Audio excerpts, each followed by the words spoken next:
Salve Maria. Salve Maria Imaculada! Vamos lá, em nome do Pai, do Filho e do Espírito Santo. Amém. Então vamos lá, fizemos a introdução, já passamos os avisos e agora nós vamos então para a nossa primeira formação. Essa primeira formação, ela vai contextualizar, né, você que está aí vindo até nós. Então ela vai trabalhar o capítulo 1 até o capítulo 2, o parágrafo 1 até o parágrafo 89, tá bom? Para que a gente possa ir esmiuçando o tratado, fazer mesmo esse plano de leitura, esse estudo espiritual, esse estudo histórico daquilo que é a verdadeira devoção a Nossa Senhora. Amém? Então vamos lá. Então nós precisamos explicar o porquê dessa devoção, certo? Então tudo tem uma explicação. Então nós precisamos entender. No vídeo introdutório nós já fizemos um pouco dessa explicação. Mas vamos entender por que da devoção a Nossa Senhora. Então primeiro nós temos dois princípios, pressupostos, melhor dizendo, dois pressupostos teológicos, certo? Quais são esses dois pressupostos teológicos? Anota aí para você gravar e ficar, né? Beleza, então é importante ter um caderno, se você pode, se você está escutando na rua, depois você retoma, faz aí a retomada, o resuminho da formação. Então beleza. Primeiro pressuposto teológico é a imutabilidade divina. Que é isso? Que palavra doida é essa? Deus é imutável. Tá, vamos simplificar mais ainda. Deus não muda. Agora ficou tranquilo. Deus não muda. Gálatas 4:4. O que está escrito lá em Gálatas 4:4? Deus veio por meio de mulher, por intermédio de mulher. Ou seja, Deus veio até nós por mulher. Efésios 5:1. Sede, pois, imitadores de Deus. Se Cristo veio até a terra por mulher, nós precisamos voltar a Cristo também por mulher. E essa palavra mulher, ela é sempre utilizada na boca do Pai e na boca do Filho, na boca de Jesus. Em Gênesis, o Pai fala, colocarei ódio em ti e a mulher. Quando lá no Evangelho de São Lucas, quando Nossa Senhora chega à casa lá em Nazaré e dizem, olha, a sua mãe e os seus irmãos estão lá. Ele também utiliza a palavra mulher. João 19, quando Jesus entrega Nossa Senhora a São João, aos pés da cruz, ele fala também mulher. Lá no Apocalipse 12, aquela coroa estrelada na cabeça também daquela mulher. Por isso, o Pai e o Cristo, nosso Senhor Jesus Cristo, eles utilizam a palavra mulher para que teologicamente a gente consiga entender que Nossa Senhora é esta mesma mulher. É a mulher do Gênesis. É a mulher da cruz e é a mulher do Apocalipse. É a mulher do início, é a mulher da salvação e é a mulher que estará conosco no dia da nossa chegada no céu. Olha que lindo. Então Deus não muda. Então do mesmo jeito que Deus veio à terra por mulher, nós voltaremos a Deus por mulher. E que mulher é essa? A Santíssima Virgem Maria. Estão sendo imitadores de Deus e Deus não muda. Deus amou Nossa Senhora tanto que a fez mãe do filho dele. Olha que extraordinário. E a fez mãe do filho dele. Se você pegar a palavra de Deus em Provérbios 8:16, Deus vai dizer, né, Nossa Senhora, porque Nossa Senhora já existia no coração de Deus muito antes. Então lá no Provérbios, no Antigo Testamento, Nossa Senhora já diz, né, Deus inspira o escritor do livro dos Provérbios para dizer o que Nossa Senhora dizia. Eu fui criada como primícia de toda a criação. Primícia, ou seja, primaz. Aquilo que a gente cria primeiro é para ser um molde perfeito. Olha que lindo. Então, Nossa Senhora é o molde de toda a criação. Se toda a criação veio de Deus através do molde de Nossa Senhora, que Deus já tinha pensado Nossa Senhora, Deus já tinha amado Nossa Senhora, assim também nós devemos ser moldados por Nossa Senhora para voltarmos a Deus. Então, Deus é imutável. Esse é o primeiro princípio, tá bom? Pressuposto teológico, desculpa, né? A gente vai, porque os princípios são os próximos. pressuposto teológico. O segundo pressuposto teológico é o quê? O segundo pressuposto teológico é a missão do cristão. Então, na teologia, ensina o que é ser cristão.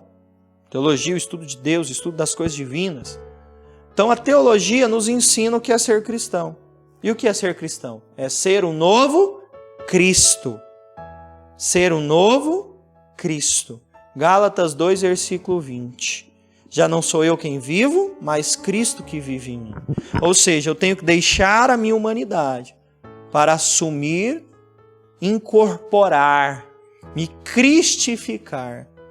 E como que Cristo se cristificou? Ou seja, como que Cristo veio à terra?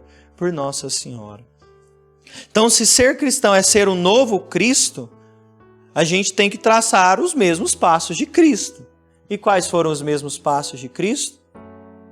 A encarnação do Verbo no ventre de Nossa Senhora. Então, como São Luís diz, nós devemos voltar a Jesus pelo ventre de Maria. Olha que lindo. Então você tem que ser gestado por Nossa Senhora para ser um novo Cristo. Como São Luís faz a comparação. Tem como uma mãe dar à luz somente a cabeça e não dar à luz ao resto do corpo? Pense aí. Tem lógica? Não tem.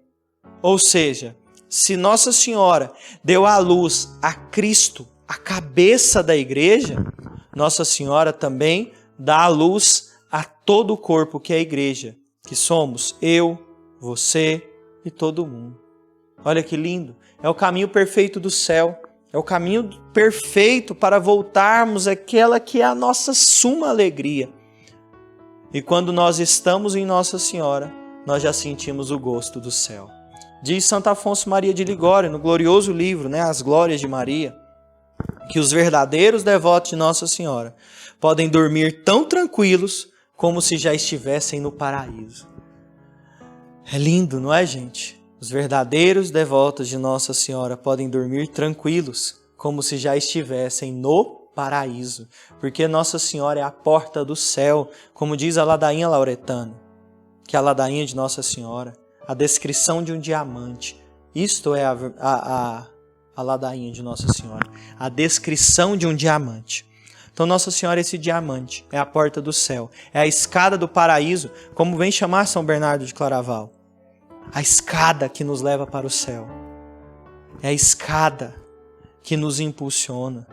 É o atalho, como diz São Luís Maria. Ela é o caminho mais fácil, curto, seguro e garantido para chegarmos ao céu. Bom, esses dois pressupostos nos garantem, então, vamos lembrar os dois pressupostos. Então Deus é imutável, Ele não muda, e a missão do cristão, certo? E aí esses dois pressupostos, eles vão trazer o quê? Dois princípios. Quais são esses dois princípios? O primeiro princípio é a participação de Nossa Senhora na encarnação do Verbo. Ou seja, Deus precisou do consentimento perfeito de Nossa Senhora. Deus não invadiu, Deus não só usou Nossa Senhora, não. Ele pediu, porque precisava que Nossa Senhora deixasse. Por quê? Porque ela sendo essa filha perfeita, sonhada desde o início da criação, ela sendo essa filha tão desejada por Deus, Deus queria escutar ela na perfeição dela, dizendo, fiat, eis aqui a escrava do Senhor. Deus não só queria como Ele precisava, porque nenhum outro homem, nenhuma outra mulher seria digna. Somente ela. Por quê? Porque ela é imaculada. Como ela foi formada, sonhada, pensada antes de toda a criação, ela já nasceu sem o pecado original de Adão e Eva. E aí já inicia já o sentido do dogma da Imaculada. Ou seja, o que é o dogma da Imaculada Conceição? Que ela foi concebida sem pecado, ela não teve nem o pecado original de Adão e Eva. Por quê? Sendo Deus, o purificador, aquele que salvou toda a humanidade do pecado, ele poderia tranquilamente, como diz o franciscano Duns Scoto, ele vai dizer o quê? Que Deus, sendo o Salvador, aquele que purificou, que redimiu todos os pecados do mundo inteiro, poderia já redimir Nossa Senhora antes dela nascer aqui na terra. porque ele já precisava dessa obra perfeita para que ele viesse aqui na terra. Pois ninguém mais era digno de estar na presença de Deus, somente aquela que fosse perfeita. Moisés conversava diretamente com Deus, mas ele não via Deus. Ele não via a face de Deus. Ele viu Deus no fogo, na sarça ardente, ele ouviu a voz de Deus como um trovão. Mas a face de Deus, quem viu foi Nossa Senhora. Então ela é participativa. Ela é a onipotência suplicante. São João Damasceno vai dizer, uma frase extraordinária. Extraordinária. Ele vai dizer que sobre todas as coisas, Deus tem poder. Até mesmo Nossa Senhora. E Nossa Senhora, sobre todas as coisas, tem poder. Até mesmo sobre Deus. Porque ela é mãe. Ela é perfeita. Deus a ama, Deus a acolhe. Por quê? Porque Nossa Senhora se conforma perfeitamente ao coração de Deus. Então Deus não obedece Nossa Senhora só porque ela é mãe, mas é mais. A missão dela é ser mãe. E essa dignidade e maternidade divina é maior do que qualquer outra dignidade. Certo? E sendo então essa dignidade tão grande, é digno que ela seja perfeita imagem de Deus. E sendo perfeita imagem de Deus, ela pode gerar a perfeita imagem de Deus. Olha que lindo. Jesus Cristo, nosso Senhor. Então, o primeiro princípio é a participação, é o sim de Nossa Senhora na obra da encarnação. Se não fosse Nossa Senhora, Jesus não tinha vindo à terra, pois somente ela é digna de receber Jesus. Por isso que nós devemos ser escravos dela, porque somente através dela é que nós seremos dignos de recebermos Jesus novamente. O segundo princípio é a participação de Nossa Senhora na obra da redenção. O primeiro é na obra da encarnação, o Verbo encarnado, e a segunda é na obra da redenção. Nossa Senhora é a tesoureira do céu, ou seja, ela cuida de todos os bens que descem do céu até nós. De modo que, como diz São Bernardo, vamos trazer mais para perto então, como diz São Pio X, como diz São João Paulo II, São Paulo VI, documentos do Concílio Vaticano II, então tudo muito recente, Nossa Senhora é a medianeira de todas as graças. Ou seja, Deus quis que somente por Nossa Senhora as graças chegassem até a terra, porque nós não somos dignos, por causa do pecado, de recebermos a graça de Nossa Senhora, de Deus, melhor dizendo. E nós só receberemos as graças de Nossa Senhora por meio daquela que é digna, a única mulher digna de nos enviar as graças. Ela é medianeira de todas as graças. Olha que lindo. Por isso ser escravo dela. Porque somente ela, participante da obra da redenção, ela estava pregada. Por que ela é digna, tem toda essa dignidade? Primeiro, porque ela é mãe de Deus. Segundo, porque lá na cruz ela estava pregada com Jesus. Sim, porque a união dela e de Jesus era tão perfeita, porque não teve outro progenitor.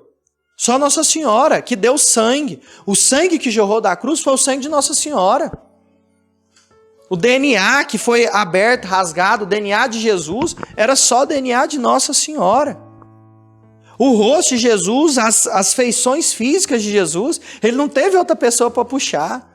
Ele só puxou todos os detalhes de Nossa Senhora. Então lá na cruz, o sangue que jorrou também foi o sangue de Nossa Senhora. Olha que lindo. São Boaventura vai dizer, naquele dia lá na cruz existiam 2 altares. O corpo de Jesus e o coração de Nossa Senhora. De modo que o mesmo que Cristo sofreu, Nossa Senhora sofreu no seu coração. A mesma agonia que Jesus sofreu lá no Horto das Oliveiras, quando Jesus estava agoniado, suando sangue, foi a agonia de Nossa Senhora no coração. Todo o sofrimento que ela não teve, porque ela não podia sentir dor, todo o sofrimento que ela não teve lá no parto, no dar à luz a Jesus Cristo, ela sentiu aos pés da cruz, na paixão e morte de Jesus. Por isso, porque ela era perfeitamente unida a Deus. Ela foi sonhada pelo Pai, ela foi desejada pelo Filho e ela foi amada pelo Espírito Santo. Sonhada pelo Pai, desejada pelo Filho, e amada pelo Espírito Santo. Então ela participa perfeitamente da obra da encarnação e da obra da redenção. Então são os dois princípios dessa consagração, da nossa entrega. Então quando nós vamos até Nossa Senhora, nós vamos até Jesus. São Luís ele vai escrever, quanto mais nos chegamos a Nossa Senhora, mais nós chegamos até Jesus. São Bernardo de Claraval ele vai dizer, né, forte, quando a angústia bater, olhai para essa estrela. Quando a tristeza vier, olhai Maria. E tenha certeza de que está olhando para Jesus. Porque quanto mais nós chegarmos perto de Nossa Senhora, mais nós chegamos perto de Jesus. Olha que lindo, olha que extraordinário. Olha que belo. Então, meus queridos irmãos, vamos recapitulando. 2 pressupostos, quais são? Deus não muda. A missão do cristão, ser cristão. Os 2 pressupostos teológicos, os 2 princípios. A participação de Nossa Senhora na obra da encarnação do Verbo e na obra da nossa redenção. Então Nossa Senhora, ela participa de tudo. Então se ela participa da obra da nossa redenção, quando Cristo morre e se entrega, ela continua participando para que nós sejamos salvos. Nós só seremos salvos pelas graças de Deus que só chegam até nós através de Nossa Senhora, a medianeira de todas as graças, a tesoureira do céu. Bom, esses 2 princípios geram 2 consequências, tá bom? Quais são essas 2 consequências? Bom, se Cristo é rei, a mãe de um rei não pode ser uma serva qualquer, uma plebeia qualquer, uma mulher qualquer, como dizem os nossos irmãos. A mãe de um rei tem que ser rainha. Então, se Cristo é o rei do universo, Nossa Senhora é a rainha do universo. E todo o universo começa aonde? Na vida. Então, a primeira consequência é que Nossa Senhora é rainha dos nossos corações. Então, a primeira consequência é que Nossa Senhora é rainha. Então, se nós temos a consciência que ela é rainha, eu tenho que me tornar um servo. Mais do que servo, eu tenho que me tornar um escravo. Por quê? Somente os escravos são os que recebem tudo que a mãe quer dar. O servo não. O servo ele pode buscar por conta própria as coisas que ele quer, os seus próprios interesses. Mas os escravos só vivem daquilo que a rainha dá. Olha que lindo. Olha que lindo.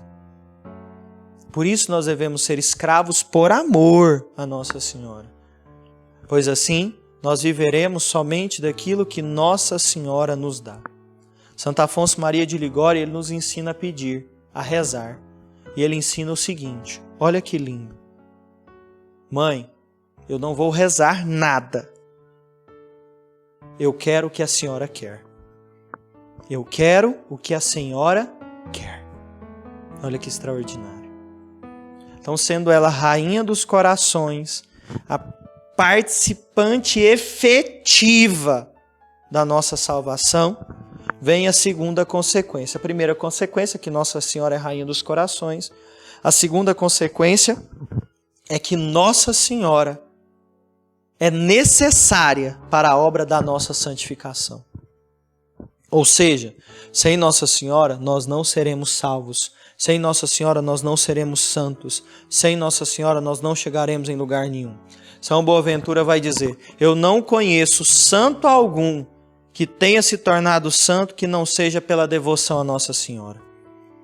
São Francisco de Assis, para o irmão Leão, na verdade, São Francisco já tinha falecido, já estava no céu, na eterna glória. O Frei Leão, certa vez, viu 2 escadas em um sonho. Uma escada vermelha, aonde São Francisco estava lá em cima. E uma escada branca, aonde Nossa Senhora estava lá em cima. Os filhos de São Francisco, os frades menores, eles subiam pela escada vermelha com muito esforço, era muito difícil, eles faziam. E eles podiam chegar quase lá, mas quando eles estavam chegando lá, eles caíam. E tinham que começar tudo de novo. E aí, o irmão Leão olha para a escada branca. Os irmãos que subiam pela escada branca, onde Nossa Senhora estava no topo, subiam sorrindo, se alegrando, cantando e conseguiam chegar lá no céu. E São Francisco diz no sonho: ide pela escada branca. Ide pela escada branca. Santo Afonso Maria de Ligório vai dizer: todos os santos, para pedir uma graça de intercessão aos seus devotos, pedem para Nossa Senhora. Porque é Nossa Senhora que vai devolver a graça àquele santo, para que o santo derrame a graça pedida até nós. Porque Nossa Senhora é maior do que todos. E é ela que recolhe as graças de Cristo. É ela que dá as graças de Cristo até nós. Então Nossa Senhora, ela é portadora das graças do Pai, de todos os bens que Deus quer nos dar. Ela é portadora dos méritos de Jesus, ou seja, de todos os bens espirituais de Jesus.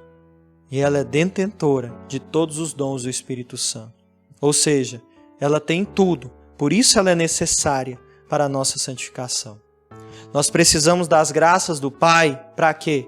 Para que nós possamos progredir na vida espiritual e acumular os méritos de Cristo, pois é pelos méritos que nós seremos salvos, através das nossas obras, e essas obras só vêm pelas graças do Pai. Fazendo essas obras através da graça do Pai, acumulamos méritos. Acumulando os méritos, nós vamos progredindo na ação do Espírito Santo no nosso coração. Olha que lindo, gente. Ser escravo de Nossa Senhora é a coisa mais linda, extraordinária e maravilhosa do mundo. Salve Maria, a Rainha dos Corações. Medite, envie as suas dúvidas e vamos conversando, vamos respondendo. Salve Maria Imaculada, Deus te abençoe. Em nome do Pai, do Filho e do Espírito Santo. Amém.